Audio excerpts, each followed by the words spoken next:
You're shifting your seat, Jim. You don't look so comfortable anymore, Difford, the officer said. My leg's fallen asleep, Jim said lazily. Sure, Jim. I saw Jenny's father in the hospital. What? Quincy asked. The nurses never put it together, did they?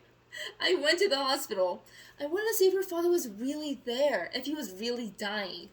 You can't trust what a woman says, particularly once you have her. They'll say anything if they think they can get out of it. So I checked up on it. I found him in the oxygen tank in intensive care, Mrs. Quincy. He wasn't allowed visitors, but I told the workers I was working on his daughter's case, and I had good news for him. Of course they let me in, young nurses. One of them was actually quite beautiful, but she was a brunette. I leaned over until I could press my face against the oxygen tank, and I told him how beautiful his daughter was and how wonderfully she screamed. I told him she begged for her life and how she prayed to God, but God hadn't saved her. She belonged to me, and I took her. He died the next day. This book is The Perfect Husband by Lisa Gardner. I picked this book because it's one of the most memorable books I've read because it's so dark and has become one of my favorites. You want to know what makes me Mrs. Quincy? You want to understand me? Forget the mommy hating or bedwetting, animal torturing, fire-starting trad you guys have developed. It's so much more simpler than that. There's power in this world, and it's me. It's the power of being alone with a woman and having her plead for her life. It's the power of having a woman on her knees and watching her implore God to intervene, but he doesn't. She's mine. I'm the strongest. I'm the best.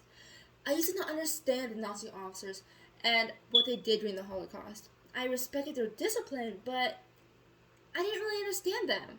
Now, I do. I've held a beating pulse between my fingers and I've squeezed. It's the best goddamn feeling in the world.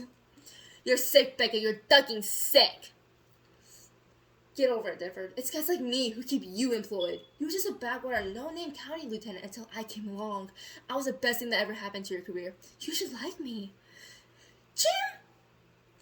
You're wrong, Becca. You're not the most powerful person in this world. Teresa is. What? You heard me. Who brought you down here? Who put you in jail? Face it. You married a sweet 18-year-old girl you thought you could control, manipulate, and terrorize your heart's content. But instead of simply rolling over and playing dead, she figured you out. She learned you. She fought you. She toppled the Jim Beckett. Teresa? She's this weak, stupid woman who couldn't even stand up to her own father. All you had to do was raise her voice a little, and she'd cower in the corner.